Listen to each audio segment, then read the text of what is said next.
the floor where they drop like bombs. Faceless voices running all the cons. Digital whispers in a binary night. No light, no face, pure sound, no sight. Stories unfold in the dark, unscrolled. Echoes of silence, secrets untold. Waves crash loud in this audio cave. No mic, no fame, just the sound we crave. Tune and turn up, let the silence break. Raw, unfiltered, hear the earthquake. No mic needed, just a vibe that's real.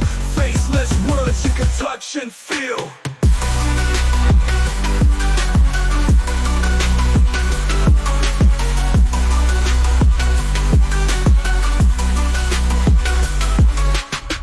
In shadows, voices untamed. No need for spotlight, no claim to fame. Just a beat of life in a stream of thought. Every word a punchline, no need to be taught. Just listen close, no visuals needed.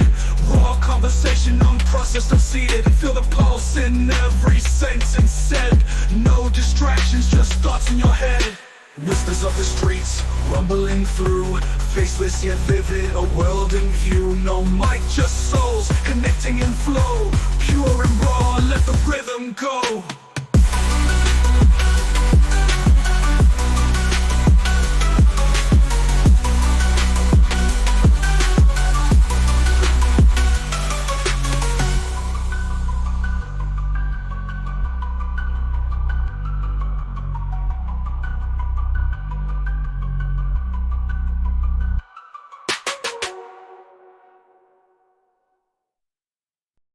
I share the conviction held by many others that the movement of thought called symbolism is of great significance. Not only does this movement cut across the traditional lines of division among philosophers, but it coordinates in a remarkable way the work of linguists, sociologists, psychologists, anthropologists, and biologists, insofar as their work connects with the topic of mind. In the degree that the symbolic movement is significant, a work which develops systematically the basis of the movement, and at the same time applies this analysis to the topic of mind and to certain basic philosophical problems, can at least claim to be an important contribution to critical thought. Whether the claim is substantiated depends, of course, on the quality of the work itself. Charles W. Morris 1940:1, cited in Charles W. Morris 1993, Symbolism and Reality, A Study in the Nature of Mind. p. 11. Charles W. Morris 1901–1979 was a prominent American philosopher and semiotician, widely recognized for his significant contributions to the theory of signs. He is best known for his work in semiotics, the general science of signs, which he sought to integrate with logical positivism, behavioral empiricism, and pragmatism. Morris proposed a threefold division of semiotics into syntactics, the relations of signs to each other, semantics, the relations of signs to the objects they refer to, and pragmatics, the relations of signs to their interpreters or users. This tripartite division became standard in linguistics and the study of signs. Beyond semiotics, Morris was deeply involved in the unity of science movement and explored a general theory of value. Charles W. Morris's early life laid the groundwork for his groundbreaking work in philosophy and semiotics, revealing a mind drawn to the fundamental structures of human thought and communication. Born on May 23, 1901, in Denver, Colorado, Morris's intellectual journey began with a diverse academic foundation.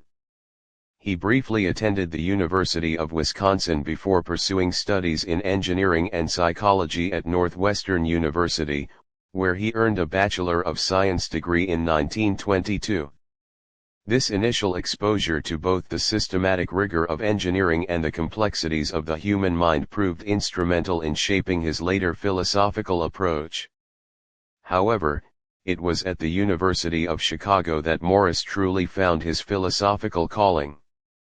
In 1922, the same year he graduated from Northwestern, he embarked on his doctoral studies in philosophy. Here, he became a student of the influential pragmatist George Herbert Mead, a pivotal figure in the Chicago School of Pragmatism.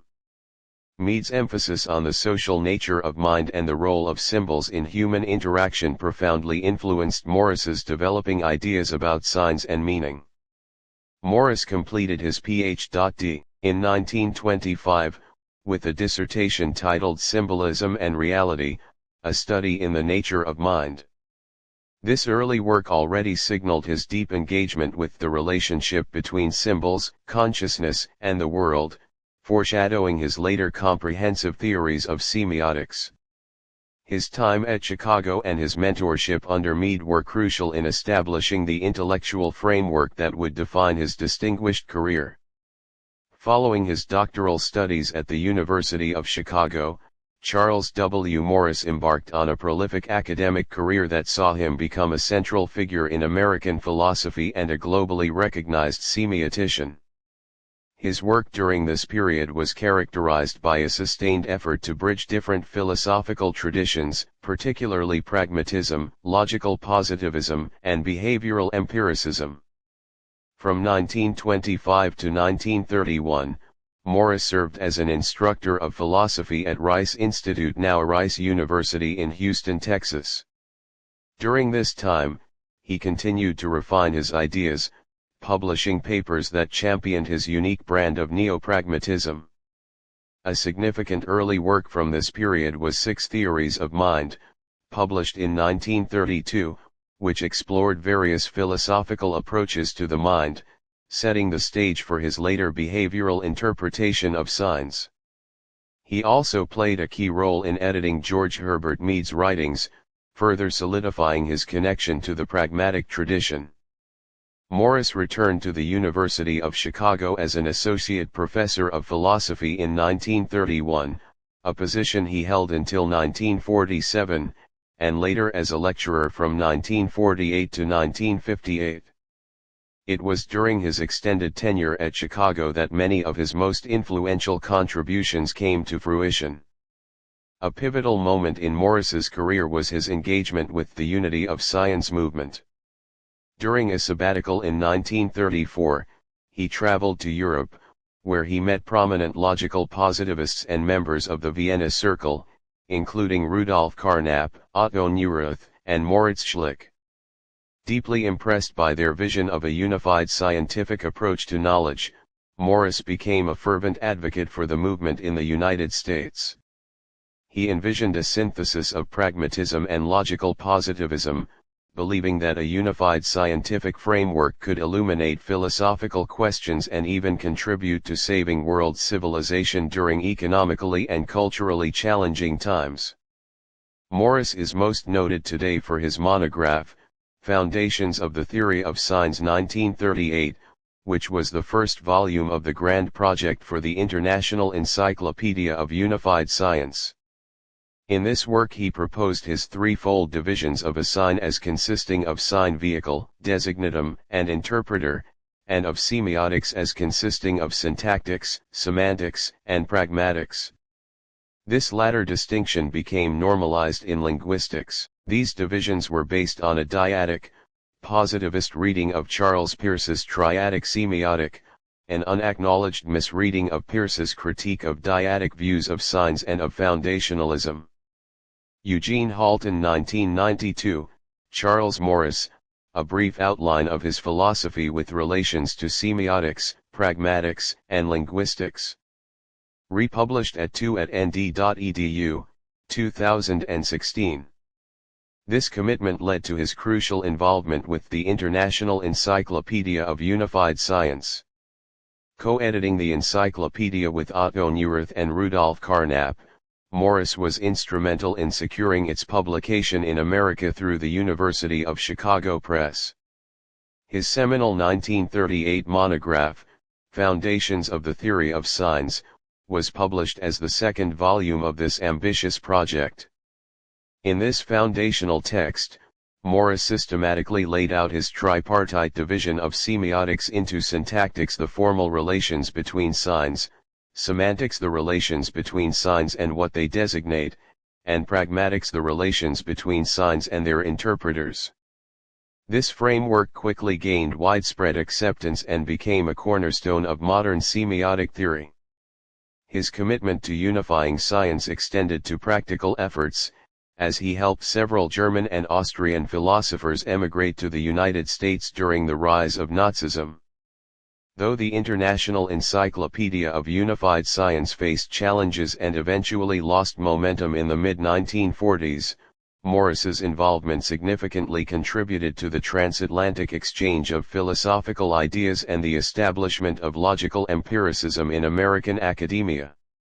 Following foundations of the theory of signs, Morris continued to develop his semiotic and philosophical theories. His most comprehensive work on the subject, Signs, Language, and Behavior, appeared in 1946. In this book, he further elaborated on his behavioral theory of signs, emphasizing the role of stimulus and response in the interpretation and use of signs, and applying his semiotic framework to a wide array of human activities. This period marked the apex of his influence in establishing semiotics as a distinct and rigorous field of study. This particular impact, where Morris's semiotic framework influenced computational pragmatics and natural language processing (NLP) to model user intent and context, would have primarily emerged from the mid to late 20th century onwards, and more significantly in the 21st century as computational linguistics and NLP matured. After his highly productive period at the University of Chicago, which solidified his reputation as a leading semiotician and a key figure in the unity of science movement, Charles W. Morris continued to pursue his broad philosophical interests, particularly focusing on the intersection of signs and values. In 1958, Morris made a significant move, accepting a special appointment as a research professor at the University of Florida in Gainesville. He remained there until his death in 1979. This later phase of his career allowed him to delve deeper into the implications of his semiotic theory for understanding human behavior, culture, and ethics. One of his notable works during this period was Varieties of Human Value, published in 1956. This book, a culmination of years of empirical research, explored different human value systems and their underlying psychological and cultural dimensions. Applying his behavioral and semiotic lens, Morris sought to categorize and understand the diverse ways in which individuals orient themselves towards life and their environment. This work demonstrated his commitment to a scientific approach to philosophical questions, even those traditionally considered subjective or metaphysical. His 1964 book, Signification and Significance, a study of the relations of signs and values, further extended his semiotic framework to axiological value theory. Here, Morris explicitly argued that values themselves could be understood and analyzed through the theory of signs. He explored how signs not only refer to objects but also evoke certain responses and direct behavior, thereby intertwining meaning with significance and value. This work was a testament to his ambition to create a comprehensive philosophical system grounded in semiotics. Morris's later writings also saw him reflect on the history of philosophy, particularly the pragmatic movement, which had so deeply influenced his own thought. His 1970 work, The Pragmatic Movement in American Philosophy, offered his perspective on the development and significance of this intellectual tradition, from Peirce and James to Dewey and Mead, providing valuable insights into his own intellectual lineage. Throughout his career, even into his later years, Morris maintained a keen interest in the aesthetic dimensions of human experience. He also had a lesser-known passion for poetry, publishing collections such as Festival 1966 and Image 1976. These poetic endeavors, though distinct from his academic philosophical works, reveal another facet of his mind, one that sought expression beyond systematic argumentation and embraced the evocative power of language. Charles W. Morris passed away on January 15, 1979, in Gainesville, Florida. Even after his death, his legacy continued to be shaped through posthumous publications and the ongoing study of his extensive oeuvre. His collected philosophical essays, Writings on the General Theory of Signs, published in 1971, brought together many of his key semiotic contributions, solidifying his place as one of the 20th century's most important thinkers on the nature of signs and their pervasive role in human life.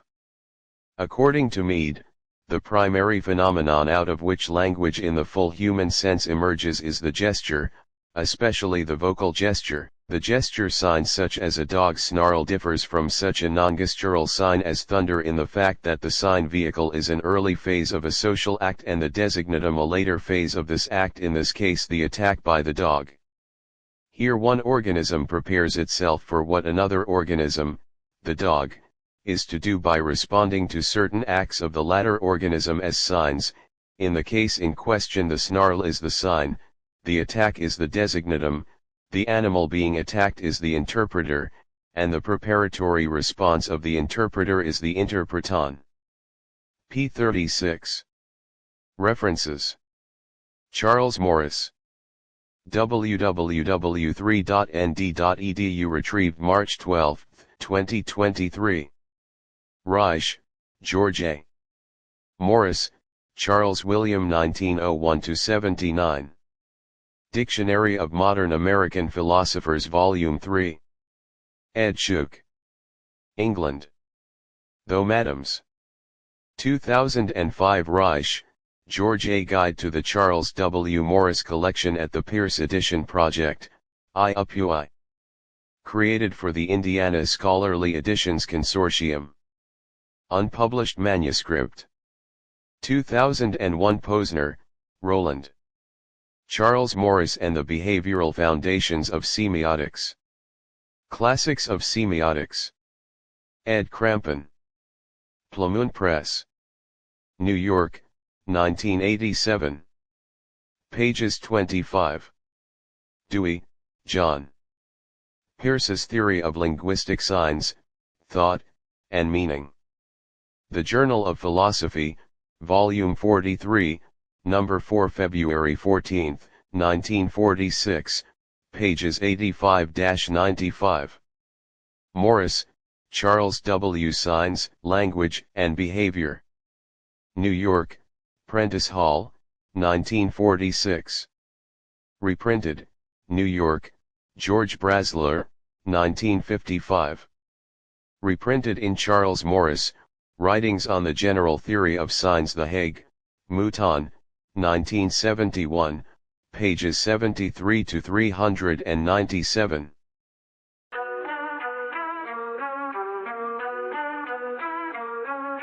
Mics on the floor where they drop like bombs. Faceless voices running all the cons. Digital whispers in a binary night. No light, no face, pure sound, no sight. Stories unfold in the dark, unscrolled. Echoes of silence, secrets untold. Waves crash loud in this audio cave. No light, no flame, just the sound we crave. Tune in, turn up, let the silence break. Raw, unfiltered, hear the earthquake. No mic needed, just the vibe that's real. Faceless words you can touch and feel.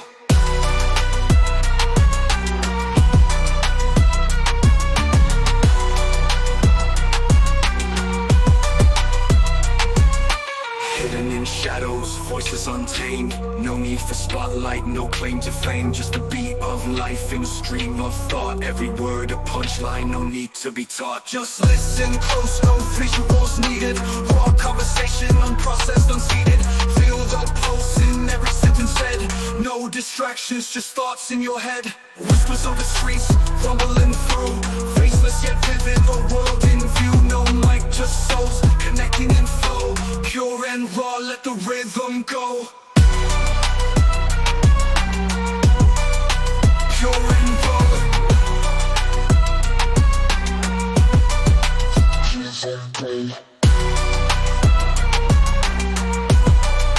Pure and raw.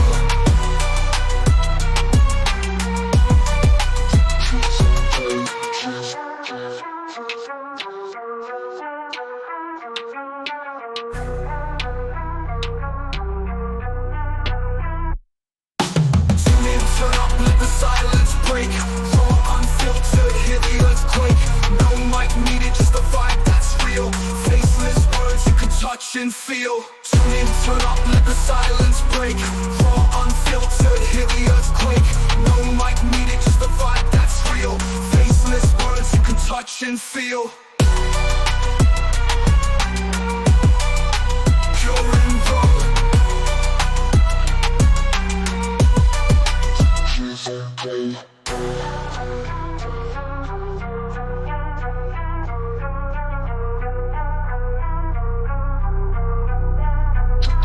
Okay.